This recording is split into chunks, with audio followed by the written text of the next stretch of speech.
DCJC Action Radio iti sika ken tilinteg. Gaputa awan may laksid iti kawanan mo. Sika ken tilinteg iti kada Domingo alas 2 aging kay alas 3 ti malem. May sanga oras apan nakailawlawag dagiti linteg ken kalintegan babaen kaditi legal experts. Sika ken tilinteg. Told you life was gonna be this way. No one told you life was gonna be this way. No one told you. Pero kakailyan na naimbag nga malem kakailyan kanda iti kaaksyon tentero alubong. Sumangbay ti sa balipay parang deti programa tayo Sika Kentilenteg. Makadakta ko na inay tayo malem ni Attorney L. Reneo Kid Castro, Account Officer ti Development Bank of the Philippines, and Professor ti Criminal Justice System iti Northwestern University. Mapagsasaritan ti apo iti deti malem na iti Bill of Rights ti Konstitusyon wano pamunganayan lenteg ti pagilyan. Karunam ti Section 12 anya kadi iti kalentegam ti may sa individual may saang ti investigasyon iti man polisya NBI ken anyaman nga investigating body.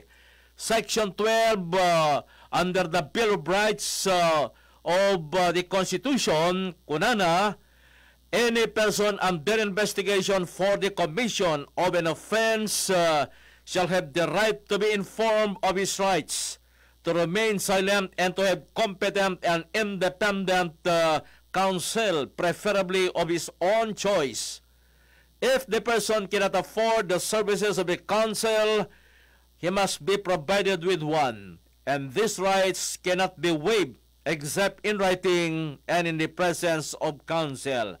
So kaya't na sa sino man na po nga individual dumalam ti investigasyon ay tisang wanam ti polisya ken anyaman na po nga investigating body NBI ken dadupay masapol nga adda iti mangbayabay ken kuana nga abogado saan nya mabalim nga mailaksib detoy except no adda iti kasuratan nga saan nakasapulan ken di na kayat ti serbisyo ti abogado di masiktan ngem maidalan pa detoy iti kadamit lang iti maysa nga abogado.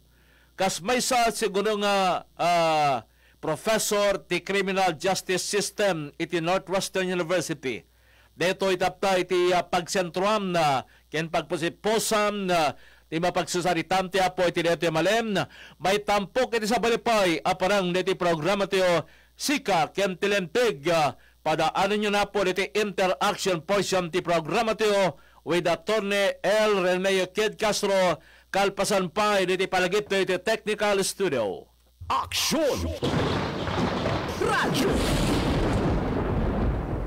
Narito na ang mga nakasubok ng iCured Coffee 18-in-1 at iCured 750mg capsule. Ako po si Danilo Valera, taga Dolores Abra, 38 years old. Mataas po ang aking uric acid at hirap ako sa pagtulog sa gabi dahil sumasakit ang aking mga kasukasuan. Narinig ko sa radyo na magandang panlinis sa loob ng katawan ng iCured Capsule 750mg. 1 week pa lang akong gumagamit, umayos na ang aking pagtulog at naging normal ang aking pagdumi nung sinabayan ko ng pag-inom ng iCured Coffee 18-in-1. Kaya kayo mga kababayan ko, hindi kayo magsisisi sa pag-inom ng iCured Coffee 18-in-1. Maganda siyang panlinis ng katawan. Kaya bili na ng iCured Coffee 18-in-1 at iCured 750mg capsule. Naglipa na ang mga papaya soaps. Napansin nyo ba mga girls and guys? Aminin, gusto nyo rin pumuti. Sa dinami-dami ng papaya soaps na makikita nyo sa groceries, may isang namumukod tanging White Rose Papaya. Mula sa White Rose, dahil hindi lang papaya extracts ang ingredient nito, meron ding vitamin B3.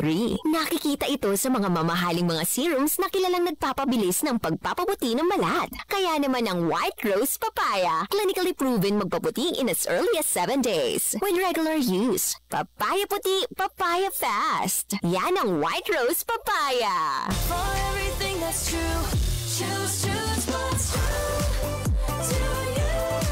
Dahil ito ang GSM Blue. Choose what's true to you. Kasama the true flavors of mojito, margarita, gin pomelo, and light gin. Drink responsibly. iCure Coffee 18-in-1. iCure Coffee 18-in-1. Magandang araw, ako si Sefa Galang, taga Cabugao, Ilocos Sur. Dati po ako nahihirapan sa pagtulog at hirap sa pagdumi.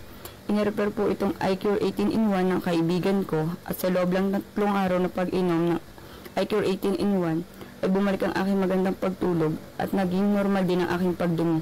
Kaya salamat sa iCure 18-in-1. iCure Coffee 18-in-1. Si Mommy at si Washing Machine believe sa Pride Washing Machine Detergent. Hello, Washi! Hello, Mommy! Laundry day na naman! Ready ka na sa mancha, chocolate, putik, libag? Kaya yan ng Pride Washing Machine Detergent. May triple stain-away formula. Tanggal ang makapit, malikit, at malupit na dumit mancha. Easy ang labada. Mula noon hanggang ngayon. All you need is pride. All you need is pride. Pride Detergent, manufactured by ACS Manufacturing Corporation. ISO certified, world-class quality. ACS. Sika Ken Tilinteg. Okay, maraming salamat. Ay tiniyatoy nga kanito apo ket makarakto na ito, makatakta ko na ito ni Attorney L. Rene Kid Castro. Tapos tinigastigit pa idanom ti discussion portion ti programa tiyo. May panggap ti Bill of Rights. Pagkasekta na po ti Section 12. The Section 12 of the Bill of Rights of the Constitution, importante una dito aglalano para karigiti individual, may isaang iti investigasyon, dito nyaman yung investigating body ti gobyerno, polisya man, weno ti NBI, kem na dumapay. At na po tilinyati yun, Atty. Kid Castro, abogado ng Bagamalim, please come in. Afternoon. So, diamanak manin iti dayto yung gundaway nga inikinted yung man payo manin iti numoto yung biyang tapno may namet i-share ti ka ang kabasit nga knowledge na iti may panggapitilintig ket as what I've told to you a while ago, sir, di ba? Kunak nga we will look into the discussions of the different bill rights embodied in our constitution nga masapon nga mamuan dagiti tatayo nga kas may isang citizen of this country. So itangal daw kung nakarod we try to look into the importance of this Section 12 of the Bill of Rights, particularly on custodial investigation. So hopefully we will be able to deliver it very well and for the benefit of your listeners, sir.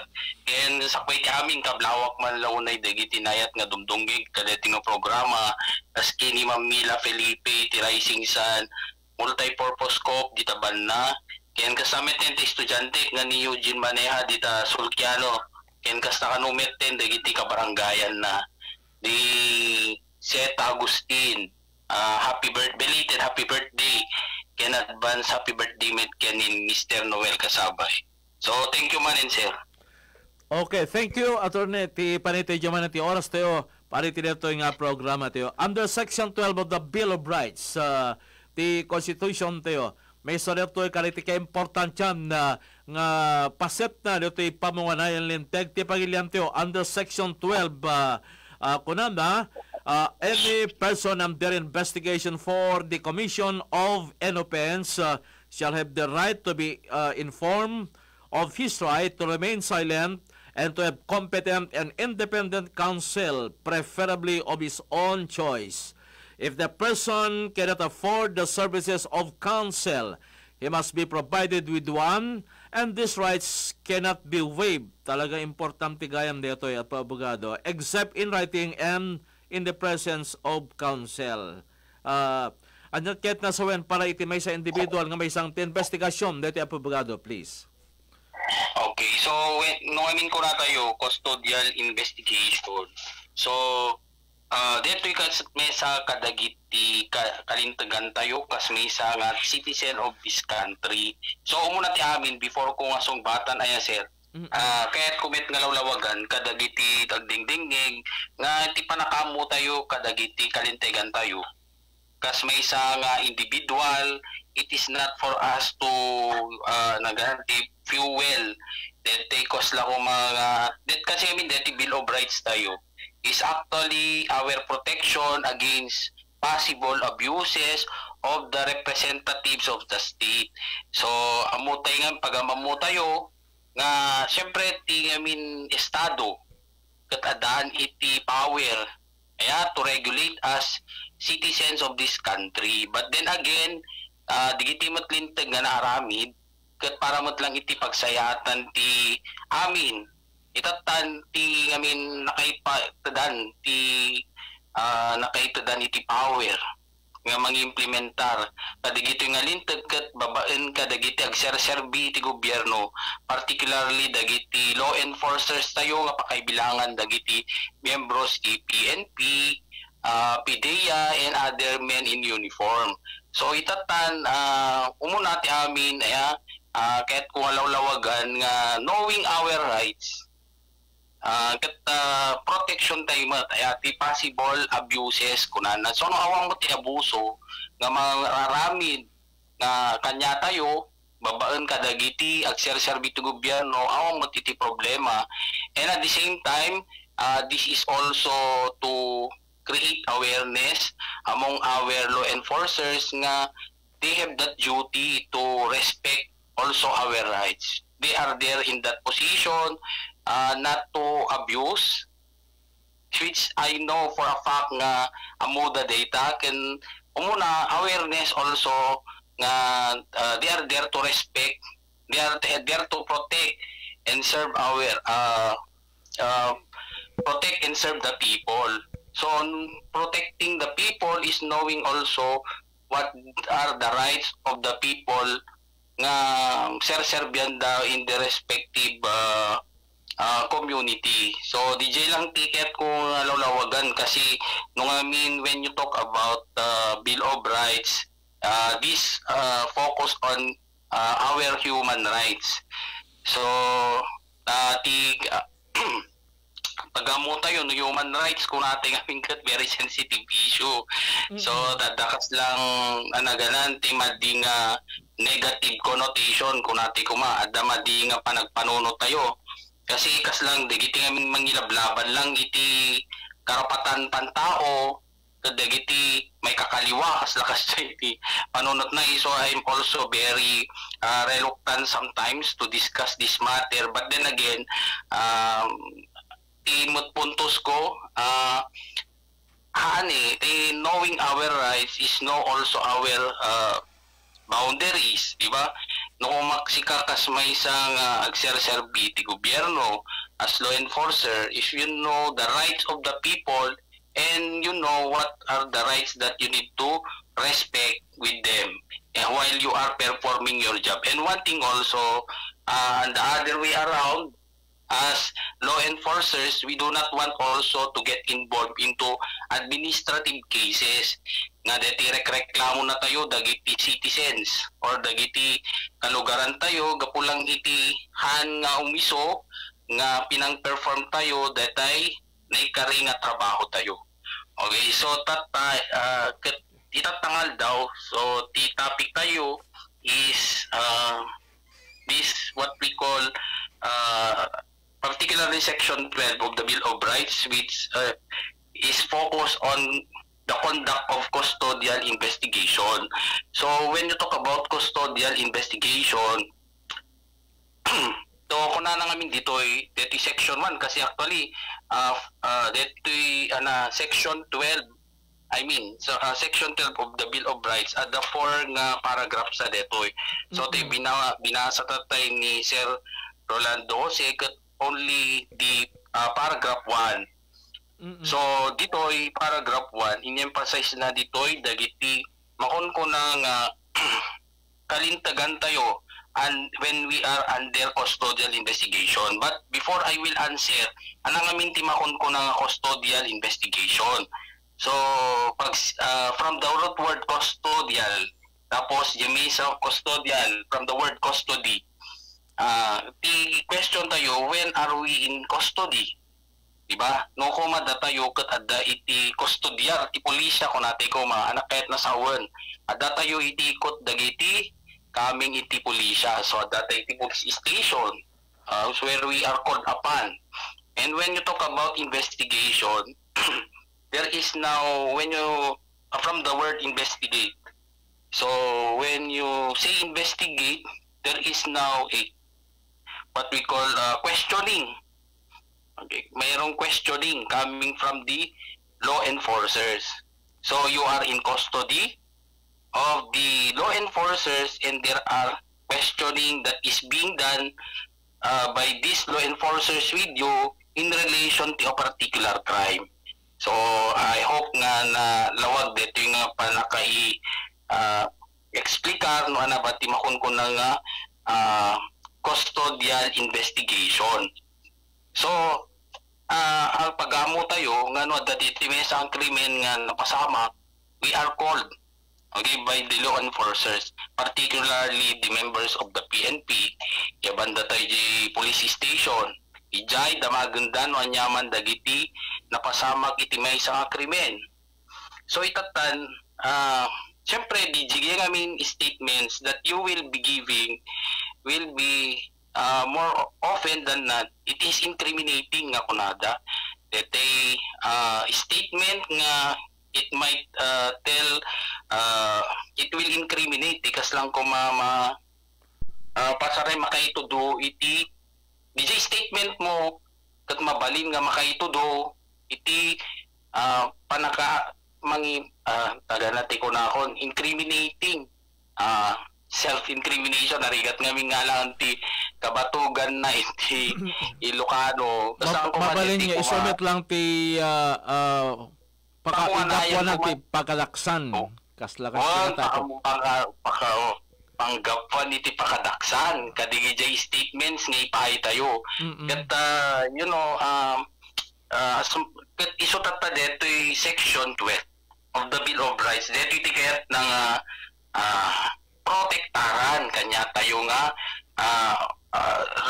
ordinary citizen. So ano ba digito yung nga kalintigan tayo nga as a person under custodial investigation.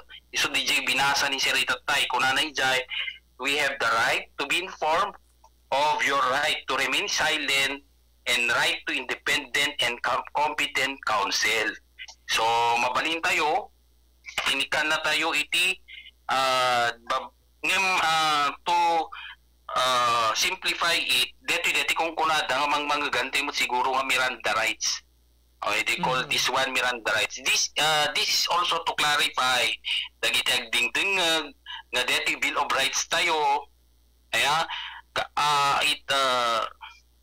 it is from our Constitution, 1987 Philippine Constitution. Ken may sapayhan nga daytoy ket naharamid babaen iti kagustuhanan lang dagiti framers or nangaramid daytoy nga konstitusyon. Haan nga deti sudaket isu pagugusto da saan. Ada nagbasaran na deti Bill of Rights tayo. Babaen iti international human rights law, and also if you try to look into the Bill of Rights of the United States, that's lang almost the same. Iso nga han nga we should not be political. Ayan, mag-interpret tayo iti lintag hangag gaputa.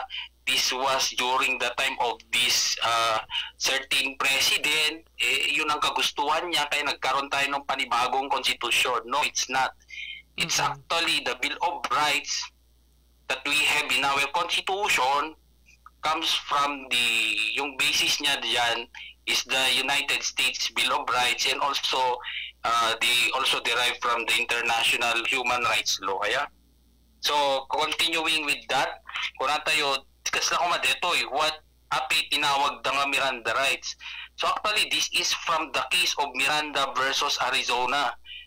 Particularly ito is a US concept, law concept or principle na we also adopted. So that's the reason why it is called Miranda. Ito is parang apelyido ng isang ng American, okay, na nagkaroon ng kaso with the US government, particularly in Arizona. Okay, so kaya tinawag siyang Miranda rights. Dito nag-originate yung emphasis on the importance of custodial investigation. So kung na ditoy, umuna, we have the right to remain silent. So no tikas pagarigan at dati krimen nga napasama. Now we are called, okay, in the police station, okay, for investigation or questioning by the law enforcers. Dito'y dagitiba ng masapul tayo nga laglagipin. Umuna, right to remain silent. Yan, dating kahit nga sawan nga, handa tayo mabaling nga persaharan nga gitid iti testimonial testimony. Okay, so they cannot do that when we are under investigation. Another one is we have the right to competent and independent counsel, preferably of your own choice. Yeah? So, ang kamabaling agsao, ingana nga di adati, on ko na nga counsel mo or abogadong. Okay nga, who will represent you along the way, along having this custodial investigation. May katlo, we have the right to be reminded that if we cannot afford the services of a counsel, you will be provided with one. So noan awanti ka you cannot afford amo ka baulan timang ngalay ti may sa abogado, you will be provided with one. Okay, may kapat, we have the right to be informed of your rights. Okay, so including right to remain silent. Diba? Deta ti kasla deta ti ikungkuna na dito nga right to be informed of your rights. Okay, when you are under investigation, custodial investigation, dapat ipakamuan niya mano ana dagiti banag nga duma kalintagram. Kas kumadeta right to remain silent and to look for counsel. Iso ano ma-observar mo, kada may isa nga detay kuma operasyonan da, like search operation, di ba mga gamijay nga sika may Mr. X ket may naiwayatan ti may isang search operation in the violation of this particular crime. So ibangkit na dyan. And that you have the right to remain silent. Di ba? Ibasbasahan dano ka, sir. Iso di dyan. These law enforcers are only performing their job. Kung ano aping nga basbasaan da di dyan. Because failure to do such would make the operation invalid. Yeah? So next is you have that right against torture, force, violence, threat, intimidation, or any other means which restrict the free will. Okay, so we also have this right against secret detention, solitary, incommunicado, or similar forms of detention. And lastly, you have the right to have confessions or admissions obtained in violation of these rights considered inadmissible in evidence.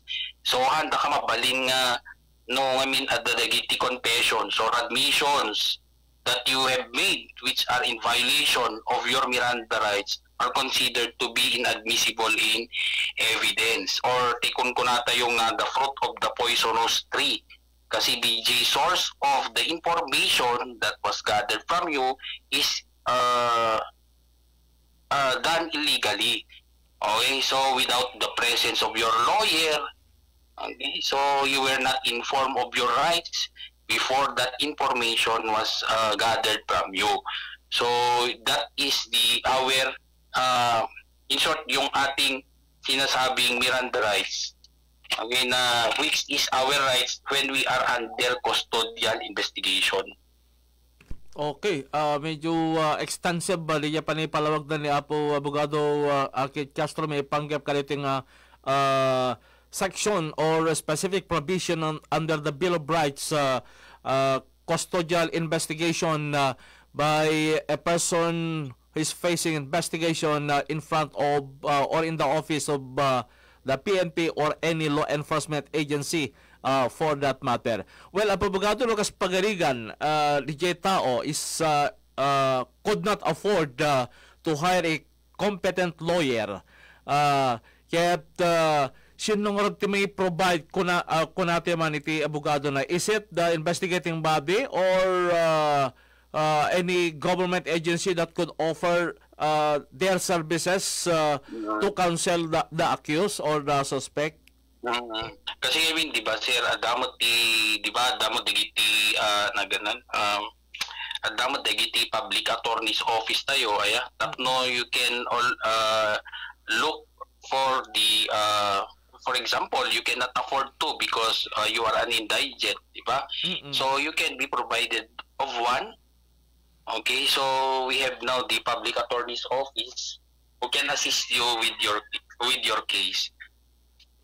Okay. And siyempre, the PNP will be the one to coordinate with PAO, Public Attorney's Office, nga mga sister kaniyo tinapta nga individual nga dumaldalam tata iti investigation. So first na tinatakamat yung it's mandatory para kanigiti amin nga law enforcers kas pagarigan na iti search operation nga ibasada or ibasada deto'y Miranda Doctrine nga ti may isang suspect sa dumalam ti investigasyon na digiti kalintiganda. So handang mapilit ket no anyaman iti maalad na informasyon kenkwana without the aid of a counsel shall be invalid kasi kadi abogado. Yes sir. So detikon ko na dano ang fruit of the poisonous tree doctrine.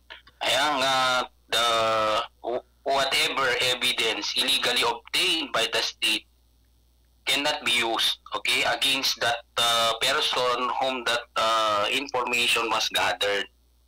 So that will be considered illegally obtained, so inadmissible in evidence. Han nga mabaling considered to be an evidence.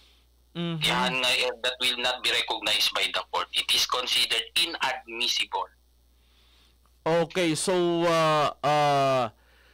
the Philippine National Police no adada matilida in a search operation, is it necessarily abogado nga masapol nga dati insigida nga counsel na? Okay, so actually before the giving of any information, okay, so that yung amin pertaining to testimonial evidence kasi di ba there will be what we call testimony that will come from that particular person.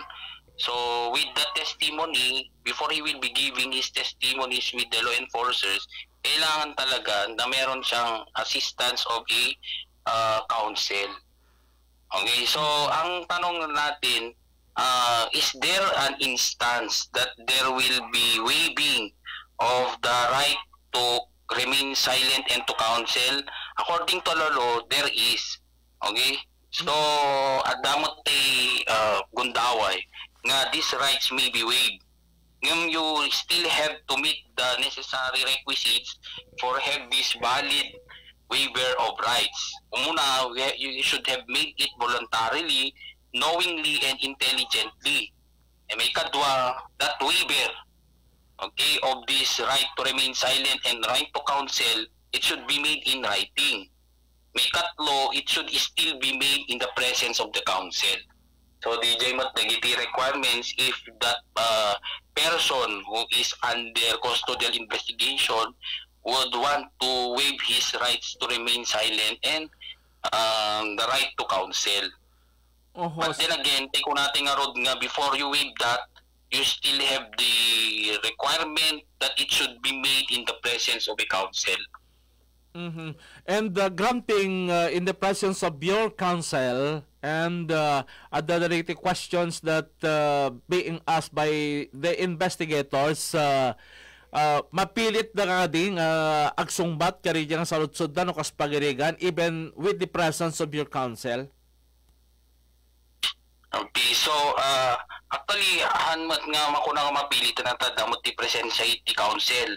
So with the timot lang ko na tilintag, there is to be the presence of the council. Tingamin siguro kahit mo, sir, they cannot force you. Kasaway ng pabagado ng kaspagarigan at saludsod niya investigador. And at that point in time, even with the presence of your counsel, kahit sa mo pala kahit nga sungbatan, mapilit na ka din sumungbat ka rin nga saludsod daw, ano saan? Kasi siguro data kahit yung sa Ulster, there is now a form of testimonial compulsion. Das napilitan na nga yan. So, hanmat, okay, you are not, cannot be forced. Iso ang ticket na, ipaganat dito yung, what the Miranda rights trying to point out is that there should be no testimonial compulsion. Okay, so awan tayo panmimilit nga panagsarita ya. So umuna ay may kadwa, this is only referring to testimonial compulsion. Dito yung makon ko ng application of the Miranda rights. Ilang testimonya aya adumat ngamin tida duma nga klase ti ebidensya, and testimonial evidence is one of them. When you talk about testimonial evidence, tiyaga po mismo jingiwat mo nga statements aya. So when you talk about Miranda rights, that only applies to testimonial evidence or testimonial compulsion. No piliton da kang sarita. The question tayo, di ba, kung nakarod sir nga, there are also other forms of evidence. Like for example, may isang krimen, hamad lang nga it cannot only be proven by means of testimony. Gusto sir, damot dagiti other forms like documentary evidence, object evidence. So, i-question tayo, nung arod kas pagarigan, si kakat ni-require na ka ni Apo PNP to undergo a urine sample examination, di ba? Kung isbom, or they may ask you for a copy of the photograph, pa digiti other forms. Aside from the testimony, can you invoke your Miranda rights? Kasi this is also a form of compulsion there na papanakang examination, there is a mechanical act nga daan to you. Okay, abogado, daan there is no. Okay, this Miranda rights only pertains to testimonial compulsion. Dito lang testimony, yeah? Okay. We will go deeper into that. Kanitilaptang portion na riyapan na kailawlawag na in the presence of your counsel, in the conduct of your investigation, para kanyam na digiti daduma pa yung aspeto na dito, kalpasan man pa yung digiti palagip tayo, mani pa diti technical studio. Action! Radyo!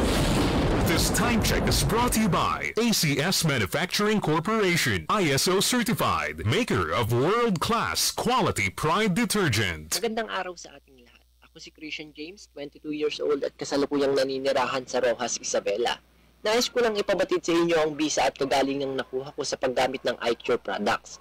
Matagal ko nang dinadanas ang sakit na asma at kung dadalahikin ako ng panghihina at hirap sa paghinga, kinakailangan ko pang gumamit ng mga inhaler para lamang maibsan ang ganitong uri ng sakit. Pero nang subukan kong gumamit ng mga produkto ni iCure, lalo na ang kanilang iCure Supreme Copy, kasabay ang pag-inom ng iCure capsule, nabawasan ang aking panghihina. Hindi ko na kailangan pang bumili at gumamit ng iba't ibang klaseng inhaler na kung susumahi talagang magastos. Kaya mga kababayan, bata man o matanda, well recommended kong produkto ni iCure, lalo tigit ang kanilang iCure Supreme Copy at ang kanilang iCure Capsule. Manipot, iti number 1, Smart Dishwashing Paste. Tanggaling-galing mo! Smart Dishwashing Paste ko! Pritong ulam na masebo, plato at kaldero. Tanggaling for everyday. Kastan o Smart iti Dishwashing Paste at a double tanggaling formula. Tanggal galing iti sebo ken bakterya. Bahid para walang bahid, linis fantastic sa metal at plastic. Number 1 ko ta! Tanggaling-galing mo! Smart Dishwashing Paste. Heavy duty linis kada pulagi. Smart Dishwashing Paste. Manufactured by ACS Manufacturing Corporation. ISO certified. World class quality. ACS. Guys, bili lang ako San Miguel flavored beer sa tindahan, ha? Sama ako! Ako rin? Join rin kami! Teka! Sama ko! Sa sweet inuman, everyone's in on the fun. San Miguel flavored beer with sweet and refreshing flavors of apple, lemon, and lychee with just the right beer buzz. So, sino pang may iwan dito? Si Bantay? Oh, sama rin daw siya! Sweet! Make life sweet. San Miguel flavored beer. Drink responsibly. San Miguel flavored beer. Make life sweet. 38 pesos SRP per bottle. Drink responsibly. Formulang nagpapalakas ng katawan, Doc F. Fulvic Minerals. Food for the cell. Gusto mo ko kung minsan ako'y nasugatan ng hair dito sa aking balag. Ang ginawa ko po ay pinapatakol lang ng tubig. Napakabilis maghilin ng sugat. Ay sa ramdam po ay napakaganda po sa katawan. Ako'y maagang magising. Nakakapagtrabaho. Kung masyadal ko ngayon, ako nang pasipalayan. Gusto ko lang po, 6 na patahan at ang gulang. Pruweba sa kaepektibo ng Fulvic Minerals ng Doc Alternativo. Ang Fulvic Minerals exclusive na mabili sa Doc Alternativo branch. Sa Lawag City, matatagpuan sa General Segundo Avenue, Barangay 13, Bacara Road, National Road, in front McDo, Bacara Road. Bukas alas 9 ng umaga hanggang alas 5 ng hapon. Doc Alternativo para sa herbal at natural na lunas. San Miguel, say yes to the feeling alright. 100 calories, alright. Yes to drinking right, yes to feeling light. Say yes, lumabas na ng home. Mag-yes and get out of your zone. The heavy feeling so light. Yes to happy hour. Weekend when it's time. Say yes to the night, but like when it's bright. Get into the night light. San Big Light. Drink responsibly. Yes, you can get into the light life. Enjoy San Big Light with a barkada at your favorite bars and resto bars now. Drink responsibly. Para di madaling masira ang ngipin ng pamilya, ngayon pa lang, Unique toothpaste for brushing every after kumain. dahil ang Unique toothpaste may Max Protect formula. Ngipin ay Max Alaga, Max Protektado pa. Help stop cavities even before they start, while keeping breath fresh with regular use. Unique toothpaste for brushing para siguraduhin ngipin ay Max Alaga, Max Protektado pa. Unique Max Alaga, Max Protectado with Unique toothpaste maximum fluoride protection. Manufactured by ACS Manufacturing. ISO certified world-class quality. ACS. At dedikasyon, tapak ng henerasyon, sabay-sabay aahon sa one in every nation. Never say goodbye. Bawang ay ialay. Sama-sama tayo aahon sa one in every nation. Drink responsibly. Sama-sama tayong aahon sa One Ginebra Nation. Drink responsibly. Sa tuwing oras, kasagsalap na kayo ni Doc Herbal Coffee. Available 9-in-1 Insulin Plus and 21-in-1 with collagen and glutathione. Ang balitang ito ay hatid sa inyo ng ACS Manufacturing Corporation. ISO certified. Maker of world-class quality Pride detergent. San Miguel Pale Pilsen. Sarap laging kasama. Usapang pang kalusugan. May iCure Coffee. Kalusugan mo, protektado. Sika Ken Tilinteg. Okay, maraming salamat, Engineer. Tuloy-tuloy ti Apple ito'y discussion tayo. May panggit ti Bill of Rights under Section 12 of the Constitution. Kaya't nakunatapay ni Apo Abogado Alkid Castro nga dagit ebidensya being obtained in the absence of a lawyer is inadmissible evidence. Dahito ikat kabayatan nyo damaldalan ti investigasyon. Kaya amin nga ti informasyon nga maidanon without the aid of the counsel is also inadmissible evidence against the accused or the suspect. Now, the balsam ti apo di sa ludsod, no digitoy nga kalintigan ti may nga tao nga under investigation ket masalungasing wenno saan nyo obserbarem da iti investigador iti Philippine National Police or the National Bureau of Investigation ket other than being declared as inadmissible evidence dito yung naalad ng informasyon kyan kwa na. At dadakadimip dito mabalin na nga aramidan na dito yung tatang tao nga agreklamo laban kaliti mangidaldalan kyan kwa niti investigasyon. Apo Abogado, please. Okay, sir. So, dito ko na tanong pre-charging the administrative case against the law enforcers. So, then again, this is not to encourage the people also na to file kasi gaputa mo tayo diba, tiko natin nga road nga this is to inform the public of their rights, okay, accorded to by the Constitution, okay, that in the conduct of custodial investigation, this should be properly observed. And on the other hand, we are also reminding also our law enforcers that these are also the rights that they should know that they also have to observe. Okay, so di Timothy kete nga puntusan. So tiko na mga rod, sir, as much as possible, we really do not want that thing to happen. The filing of an appropriate administrative case, okay, to these law enforcers. So, that would be the consequence of any failure to observe these Miranda rights.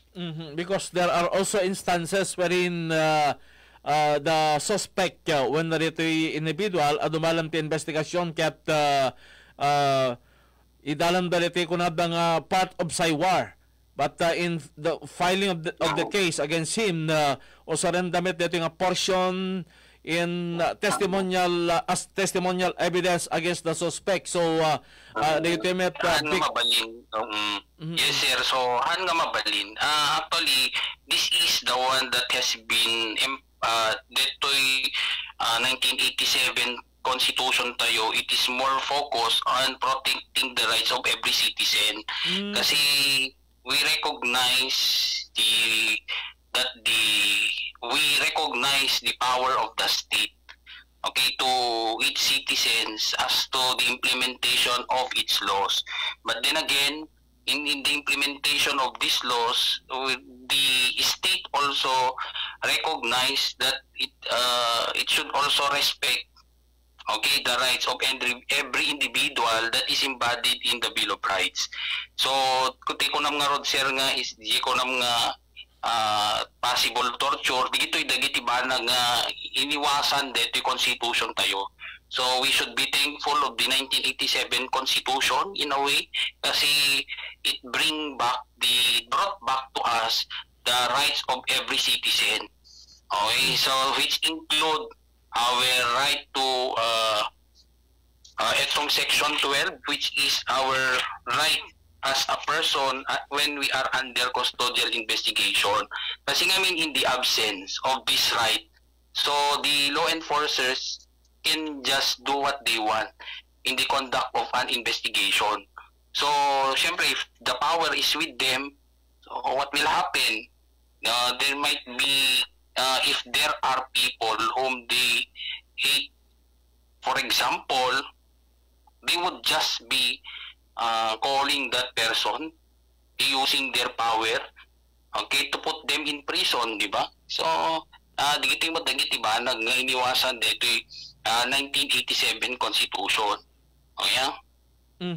So meaning kahit nga sawen nga ti konstitusyon tiyo under the 1987 version inikan na itidakkel importansya ti panakabigbig nga talaga ti kalinteganday ti tao aglalo kaligiti akusado sumangsang iti kaso kaglalalo pa ligiti masuspetsa nga involved kaligiti sensational murder incident no sa rin no ket adda possibility nga may pwede kunada intimidation and force Abogado. Yes, sir. Kasi dito ngayon tiketing lawlawagan kada giti listeners tayo. This is not also to encourage people to rebel against the government. Saan mo? Kasi talaga mat nga dito lintag tayo, which is the bill, particularly our Bill of Rights. It does not only apply to us, but it does not it is not only the Philippines who have this Bill of Rights. Lawlawahan tayo. Iti amin na duma-duma pigilyan ti Lobo at dagiti Bill of Rights are contained in their constitution. If you try to look into the Bill of Rights of the US, almost the same. So nga ko dapat dito mo ti kasi nung kas lang ipaganat-gat mo mati kalintagam kas may isang individual or as a person kas dalang ngamin ti panagkita ti tao kanyang kumonkontra ka ni ti gobyerno. So saan mo dito lang Bill of Rights is only reminding each one of us nga in the like for example alakas kanya kumamot nga gobramot iti gobyerno we have that duty. Okay, we are there to enforce the law. So we are not there to violate the law, di ba, sir? So in the performance of our duty, which is like for example, you are a law enforcer, you are there to enforce the law. So ba't ang ibig sabihin ng enforcement of the law? Di ba? Naganan. Sikaati mo muna nga dapat nga agtungpal ka dagiti lintag. Okay, so and yung pinagtungpal itilintag in the performance of your duty is to observe also the rights of every individual or every person of this country. Di lang matiket na punpuntusan. Yeah. Kasi minti no dumagat when you ati anak lang personal nga kapanpanunutan. Kasi nga no sometimes nga we bring out our rights, okay, towards the state or the government. Maraming ti pinagkita ti naduman kat we belong to the leftist group. Kasi kaslahantay nga kaya ti sumuro ti liaan mo. So kas diti daduma pa nga halang amin nga deti ngamin Bill of Rights sayo nagadot ti maamwam nga kalintagam gayam kas may isang tao nga agyan iti pagilyan tayo kas lang deta panangi deto custodial investigation is one of the the right of a person under custodial investigation. So may isa lang deto nagado nga kalintagampay nga na-embody iti Bill of Rights tayo. So kung these are the rights that we need to know kasi we cannot avoid that in the course of our as a citizen of this country, we cannot avoid the government. Most of the time, we transact with the government. But then again, this is just a reminder to us na in the performance of our law enforcers, for example, or those people representing the state, they should also be accountable or transparent to us. Di lang mo tiket na sa kayat na nga paganat-gat detoy. Dito'y Bill of Rights tayo nga kabilangan pakaibilangan din dito section 12 which is the right of a person under custodial investigation.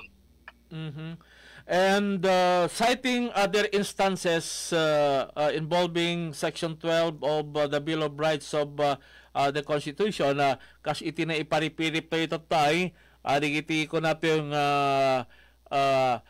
progressive-minded individual expressing their opinion on matters of public concern and on matters of public interest nga ti panangyayari ti gobyerno kadakwada ket rigitay ko natin yung disidente when no rigitay ko natin yung left-leaning organizations nga ibilang tatati gobyerno akabosor digito in the exercise of your freedom of expression at abogado and while undergoing investigation numatili ka karigitilap nga excesses in your exercise of your freedom of expression apo abogado mapilitang dakadi nga manginbok kaditi ako natin freedom of expression doon ko in the investigation.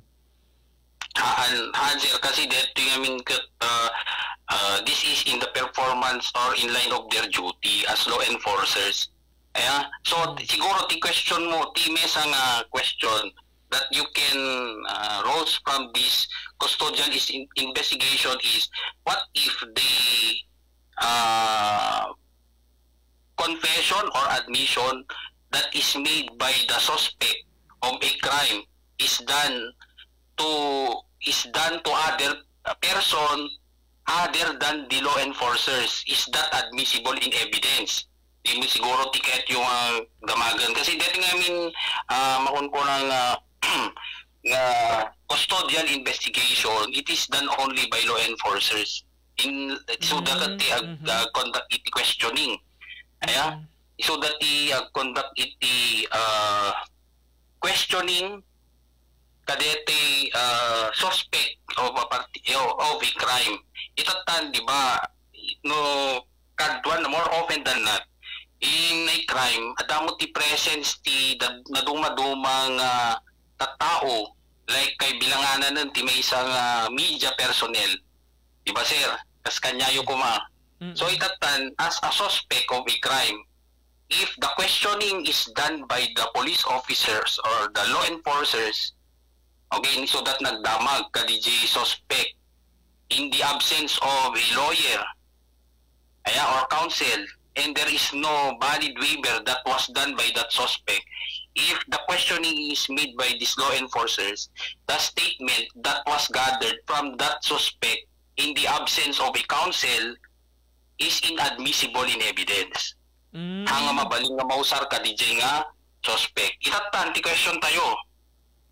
What if the media or it was done by other people in their private capacity? Diba kasla kanyayo po sir, media personnel kayo. So you ask questions from that suspect and the suspect give you statements. So what would that, for example, voluntary admission, inadmitir na he made that crime. Oo. Can it be used your question might be, is that admissible in the eyes of the law? The answer is yes. Because there is no, unang-una, it is not made, kasi nga Bill of Rights tayo, it is our right against the state or against the government or those people representing the state of the government. So in custodial investigation, the law enforcers are the one who are conducting this investigation, and they are the one representing the state. So in the case of a voluntary admission that was made by a suspect in a crime, Kasi like for example, in your case, media personnel, so da kayo, nagdamag kay kanya then he made a voluntary admission, and then later on, that admission was now being used, okay, as an evidence. Is that considered admissible? The answer is yes. Oh, okay. Because namin nga DJ, dati namin tayo, Bill of Rights tayo, it's only against those representative of the state. So question tayo, is the media representative of state? The answer is no. Kasi you are a private company. Okay, you are performing your job as in a private capacity. So it is not made by a representative of the state like the police officers. So what if, for example, another case that in that crime, there is the mayor, diba? Ni mayor kumaday tang umay inita na kumade, tay krimen nga nangyari. So that mayor and the reject suspect, I'll just give my testimony to the mayor. So the question is the mayor is in the performance of his duty as a government officer. I think hanmot kasi it is done in a private meeting. So that particular suspect made his voluntary admission or extrajudicial confession with the mayor. So would that be admissible in evidence? The answer is yes. Because he disclosed such information, okay, not because in the performance of the mayor's duty. Kasi hindi naman niya duty mag-investigate. So then again, that particular suspect gave that information to the mayor with the mayor in his private capacity, because it was done in a private meeting, doon niya inamin. So can that the statement made into writing and will be used as evidence against that suspect eventually when filed in court, so that would be admissible in evidence. There is no such thing as violation of his Miranda rights. Hindi na pwedeng i-deny na, eto, walang tawag nito, he wants that statement to be invalidated because it was made in the absence of a counsel. Hindi na pwede. And pangalawa, yung statement naman na he made, it is not made to a representative of the state like the police officers or any law enforcers. So hindi naman niya yun ginamit na statement with the law enforcers or the police officers. So that can be the statement that he made, like for example a voluntary admission would be admissible in evidence. So kaya minsan naririnig natin na yung mga pag tinatanong ka, di ba, minsan meron tayong mga suspect or a person involved in a crime, when he is being asked by the media, sinasabi niya na talk to my counsel. So he invoked yung sabi niya just talk to my counsel. Siguro he is also evading, okay, that his statement might be incriminating to him. And then again, that can also be used as an evidence in court, yung statement niya. Kaya siguro umuiwas din.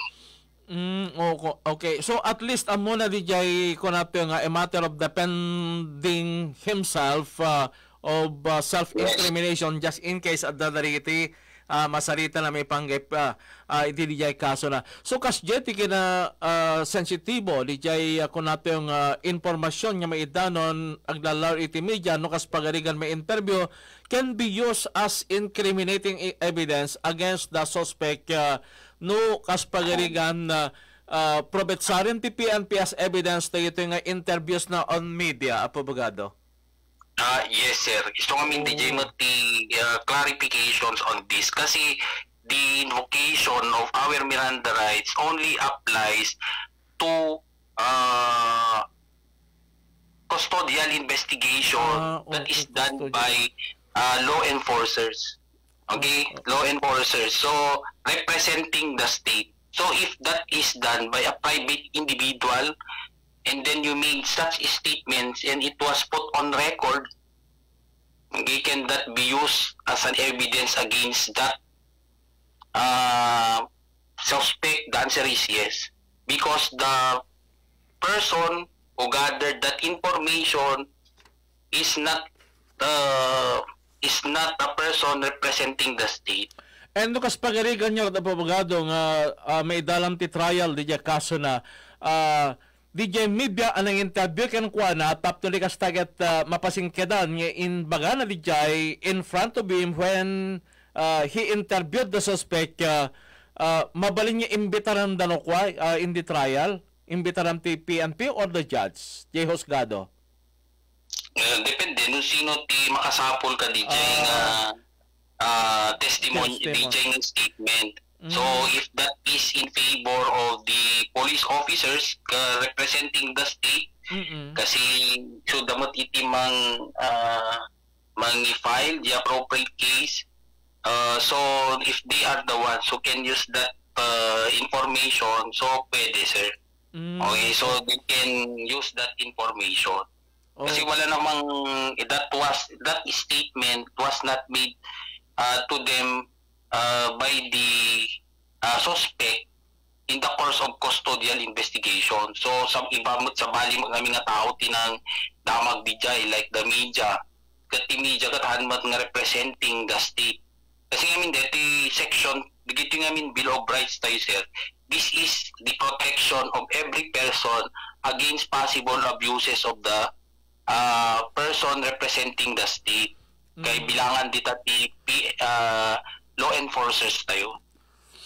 Okay, abogado El Rene Yoquid Castro, nakalawag dito and nagpintas di pani-point out tayo di kitay ako natin a matter of incriminating evidence against the suspect to kaspagarigan at dariti investigation by way of an interview by members of media and even some local officials in their private capacity confess isuna can be used as evidence.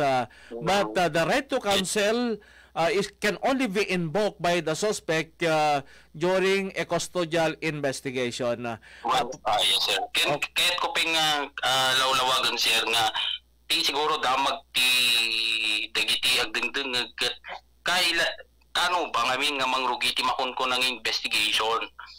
Okay, or when is there what is the start of the conduct of custodial investigation? So that only starts when there is now a focus on a particular person considered to be as a suspect.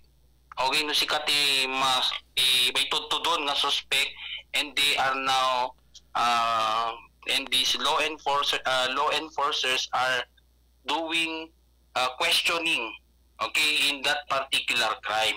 Haan nga deti, diba, dangamin deti gundaway nga they do not know yet who is the suspect of the crime. So tatan the witness would try to point out people, or diba jingamin kuma kaspagarigan kuma kalkalpas na ti krimen, diba da nakita digiti police nga na kat they will pick you up, diba, then mapangkay di amin di police station itatan kat DJ to witness or the complainant will be interrogated. So madamag ka deto'y witness itatan, there is the conduct of this what we call police line-up, sir. Diba ti police line-up, ti paglilinyan da digitay tao ti nga posible nga nangaramid kadeta nga krimen. So is that the start of the custodial investigation, yung line-up pa lang? The answer is no. Only this custodial investigation starts when you are already being focused as the particular person considered to be a suspect, and then there is now follow-up interrogation, okay, regarding the crime that was committed. Okay, so DJ Rugina. And another thing also, a reminder to all of us, there are also times that the information that we tell is not coming from interrogation. Diba, dadigiti ngamin sa utay nga sa uno da duma. Is one of the dapat then you are a suspect. We should not be talking too much unless we are asked. Okay, abogado, attorney. Yes, sir. Medyo makuanta dito maamitan tayo iti oras. Can we continue discussing this matter, because it is really very, very important for us to be enlightened about this specific provision of the Constitution. Tayo po, abogado, please, yes, ay dawat ko nga itultuloy tayo dito on Sunday, tapno tataping nalawlaw at ipa nakipresentar na as a way of educating our listeners with your participation and sharing your knowledge about the law. Please, itultuloy tayo on Sunday.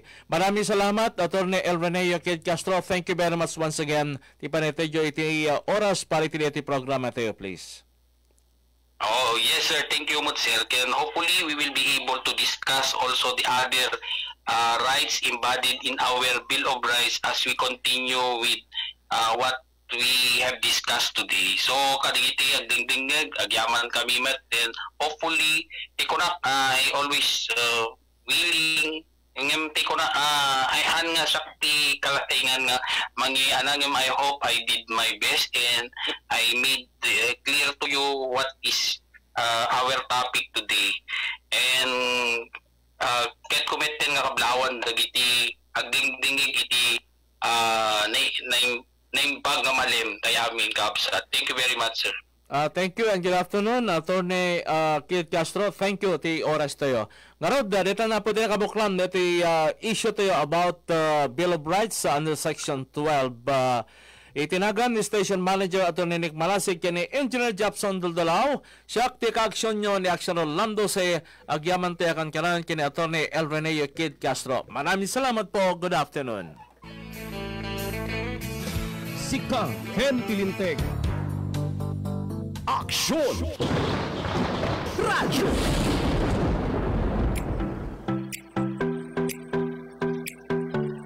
Sabsapulen! Sar-saraken ti imas nga nakairuaman.